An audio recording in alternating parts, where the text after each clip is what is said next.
तुम्हारा make in India किस तरह का है वो देश देख रहा है। ये दोगला चरित्र तुम्हारा पूरा देश देख रहा है और पूरा देश देख रहा है कि एक आदमी दुनिया का दूसरा नंबर का बड़ा उद्योगपति कैसे बन गया। तुमने रेल बेच दी, तुमने पेट्रोल कंपनियां बेच दी, तुमने हवाई अड्डे बेच दिए, तुमने बैंक बेच दिए, तुमने इंश्योरेंस कंपनियां बेच दी। जिसको कोई 50 रुपए का लोन ऑस्ट्रेलिया के लिए देने के लिए तैयार नहीं था माइनिंग के लिए, तुमने स्टेट बैंक ऑफ इंडिया से 4000 करोड़ रुपए निकाल के लोन। क्यों मुंह छुपा रहे हो? क्यों मंत्रियों को आगे कर रहे हो? क्यों राहुल गांधी बोलना चाहते हो उससे पहले सदन स्थगित करके चले जाते हो? तुम्हारे मन में चोर दिखता है। अडानी के हवाई जहाज में बैठकर पूरी दुनिया की परिक्रमा करने से देश सोने की चिड़िया नहीं बनेगा। किस रूप में कौन से अच्छे दिन लाने की बातें? अरे शर्मिंदा होना चाहिए आपको। पूरा देश जानता है कि नरेंद्र मोदी ने जाकर के दुनिया भर में जाकर के कहा कि पहले भारत के बारे में लोग ऐसा कहते थे। अरे कहां पैदा हो गए, कहां पैदा कर दिया। अरे तुमने तो फायदा किया था किसानों से कि 2022 तक तुम्हारी आय दुगनी होगी। बीच में बुलडोजर लेकर के खड़े हो गए, 3 नाकारा किस्म के कानून लेकर के खड़े हो गए। 700 किसानों को तुम्हारी गलत नीतियों की बलिवेदी पर चढ़ना पड़ा। मोदी तुझसे बैर नहीं, वसुंधरा तेरी खैर नहीं। अब की मोदी की खैर करेंगे, अब की मोदी की खैर करेंगे। ये याद रखना, ज्यादा सत्ता के घमंड में मत रहो। राजस्थान की जनता आपको सुधार देगी, मैं आपको चेतावनी दे रहा हूं। और वो निर्मला सीतारमण आई थी, क्या क्या करके गई, क्या क्या करके गई? पैसा रोक लेगी, पैसा रोक लेगी। लेकिन तुमने बहुत बेईमानी। भारतीय जनता पार्टी के वक्ता कह रहे थे मेक इन इंडिया। अरे तुम्हारा मेक इन इंडिया किस तरह का है वो देश देख रहा है। सरदार पटेल की प्रतिमा बनाने के नाम पर देश के गांव गांव से लोहा एकत्रित करते हो और जिस चाइना की आलोचना करते हो उसी चाइना के पास जाकर के वो प्रतिमा बना करके लाते हो। ये दोगला चरित्र तुम्हारा पूरा देश देख रहा है। और ये किसके बारे में कह रहे थे कि विदेश में जाकर के क्या कह रहे थे? पूरा देश जानता है कि नरेंद्र मोदी ने जाकर के दुनिया भर में जाकर के कहा कि पहले भारत के बारे में लोग ऐसा कहते थे। अरे कहां पैदा हो गए, कहां पैदा कर दिया। उनके बारे में बोल रहे थे। या वो नेता जिसको कैम्ब्रिज जैसी प्रतिष्ठित यूनिवर्सिटी ने एक सांसद के रूप में व्याख्यान देने के लिए आमंत्रित किया। माननीय सभापति महोदय, सोने की चिड़िया भारत, कौन देश में नहीं चाहता कि भारत सोने की चिड़िया बने। लेकिन अडानी के हवाई जहाज में बैठकर पूरी दुनिया की परिक्रमा करने से देश सोने की चिड़िया नहीं बनेगा। 10 साल हो गए नरेंद्र मोदी को सत्ता में आए हुए। आज भी देश के 80 करोड़ लोगों को 5 किलो गेहूं हमको देना पड़ रहा है। 5 किलो गेहूं। कौन सी सोने की चिड़िया की बात कर रहे हैं? सोने की चिड़िया देश तब बनेगा जब इस देश के हर घर के अंदर खुशहाली होगी, 2 वक्त का भरपेट खाना होगा, बच्चों के लिए अच्छी शिक्षा होगी, अच्छा स्वास्थ्य होगा। तब यह देश माननीय सभापति महोदय सोने की चिड़िया बने। खाली नरेंद्र मोदी के विदेश भ्रमण करने से देश सोने की चिड़िया नहीं बनने वाला। और मैं निवेदन करूंगा, अभी आप कह रहे थे किसी की हिम्मत नहीं है अधिकारी की किसी के यहां जाकर के इनकम टैक्स की जांच कर ले। अरे भाई, अधिकारियों की हिम्मत नहीं है तो हम भी जानते हैं। वो तो इतने डरे हुए हैं, वहीं जाकर जांच करेंगे जहां नरेंद्र मोदी कहेंगे। और उस सब में विपक्षी पार्टियों के नेताओं की लिस्ट बहुत बड़ी है। पूरा देश देख रहा है लालू यादव जी किस समस्या से गुजरे हैं, किस कठिनाई से जूझ रहे हैं। पर तुम्हारा इशारा है बिहार में राजनीतिक अशांति करनी है, उपद्रव कराना है, तो उनके परिवार को किस तरीके से पराशर। ये फाइनेंस बिल है, आपके माननीय सारी बातें कही है, बीच में इंटरव्यू नहीं करे आप। ये सारी बातें इस सदन में इसलिए हुई है माननीय सभापति महोदय कि ये नेता विहीन विपक्ष है, नेता विहीन विपक्ष। और इसलिए एप्रोप्रिएशन बिल और फाइनेंस बिल पर बोलने की बजाय आपने पहले जो बातें की है उसका जवाब दूंगा और फिर फाइनेंस बिल पर आऊंगा। माननीय सभापति महोदय, मैं निवेदन करूंगा आपको, सांगानेर से आने वाले भाजपा के विधायक किस रूप में राजस्थान की जनता का मनोबल तोड़ने का काम कर रहे थे। धन्यवाद दो अशोक गहलोत को कि वो जब जब राजस्थान के मुख्यमंत्री रहे उन्होंने हमेशा वित्तीय अनुशासन को कायम रखा। कर्जे को लेकर के राजस्थान की जनता पर जो कर्जा है उसको लेकर के राजस्थान की जनता का मनोबल तोड़ने का काम कर रहे थे। लेकिन मैं आपके माध्यम से निवेदन करूंगा कि जब तक राजस्थान के मुख्यमंत्री अशोक गहलोत है, राजस्थान की जनता को अपना मनोबल कमजोर करने की जरूरत नहीं है। उनके हाथों के अंदर इस प्रदेश का और राजस्थान के 8 करोड़ लोगों का भविष्य पूरी तरह सुरक्षित है। मैं निवेदन करूंगा आपको, कर्जा 2019-20 में 3,52,701 करोड़ कर्जा था। 2021 में बढ़कर 4,10,499.46 करोड़ हुआ। 21-22 में 4,62,845.07 हुआ। 22-23 में 5,16,815.31 करोड़ हुआ और 23-24 में 5,79,781.22 करोड़ हुआ।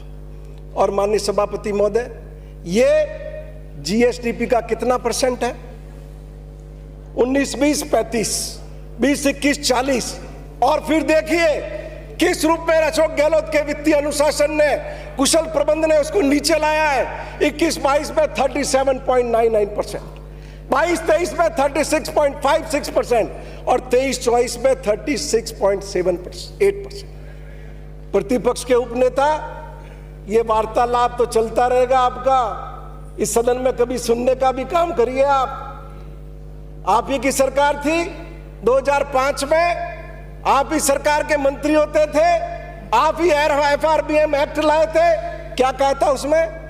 2025-26 तक राजकोषीय घाटा कितना होना चाहिए, कर्जा कितना होना चाहिए, डेट कितने % तक कर्जा लाएंगे आप? आपका लक्ष्य था 38.2% 2025-26 तक। लेकिन राजस्थान के वित्त विभाग के अधिकारियों और राजस्थान के मुख्यमंत्री अशोक गहलोत को धन्यवाद दीजिए कि 23-24 के अंदर ही 36.78 पर ले आए। बल्कि ये जो टारगेट आपने दिया उसको 21-22 में भी मुख्यमंत्री अशोक गहलोत ने, माननीय सभापति महोदय, अचीव कर लिया। अभी बात कह रहे थे 3,90,000 करोड़ का बजट और एप्रोप्रिएशन एक्ट में 4,03,000 करोड़। तो माननीय सभापति महोदय, आप भी एक्साइज के मंत्री रहे हो। फाइनेंस के अंदर ग्रॉस और नेट दोनों एक अलग अलग टर्म है। जो 3,90,000 है वो नेट है, 4,03,000 है वो ग्रॉस है।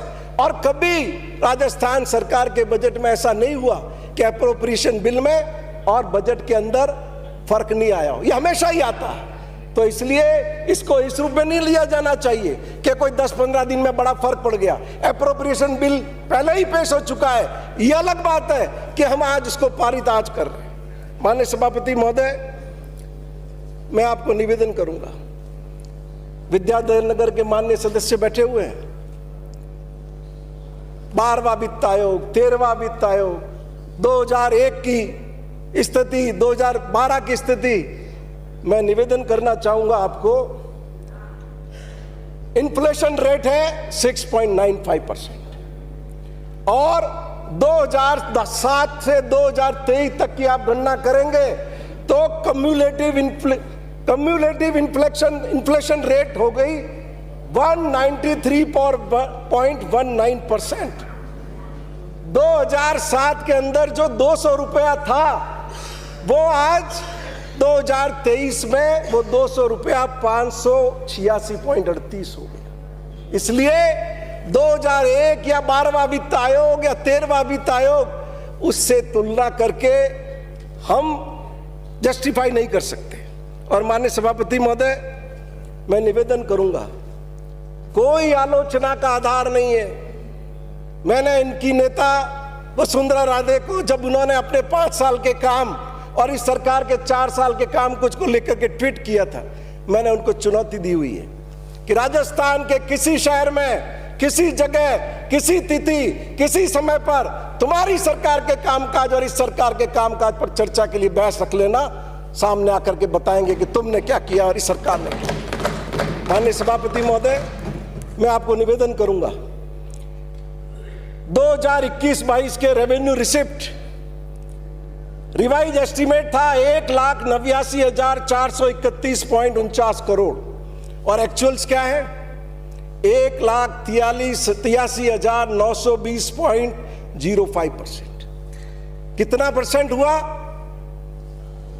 आरई का 97.09%।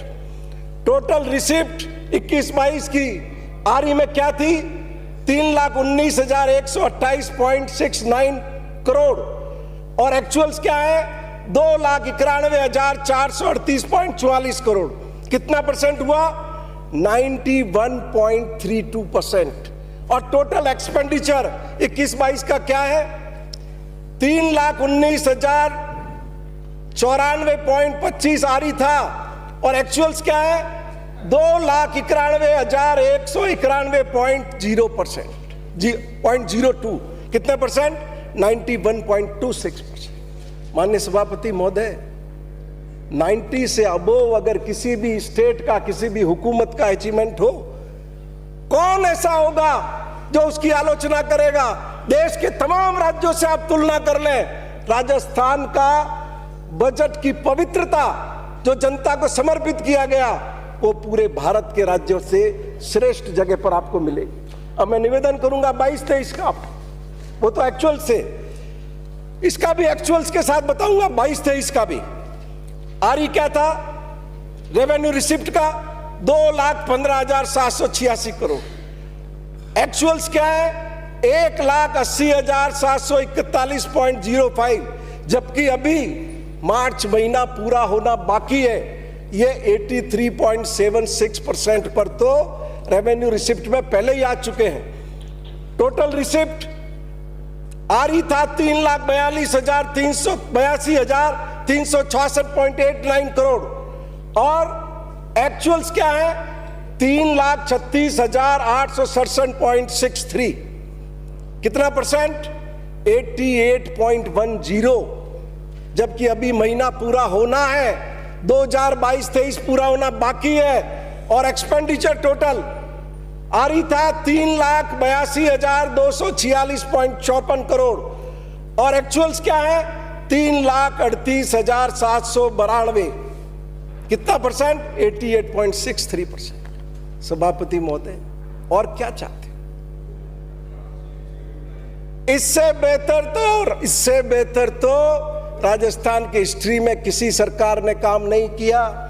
और ये वित्त विभाग के आंकड़े इस बात का अपने आप में प्रमाण है।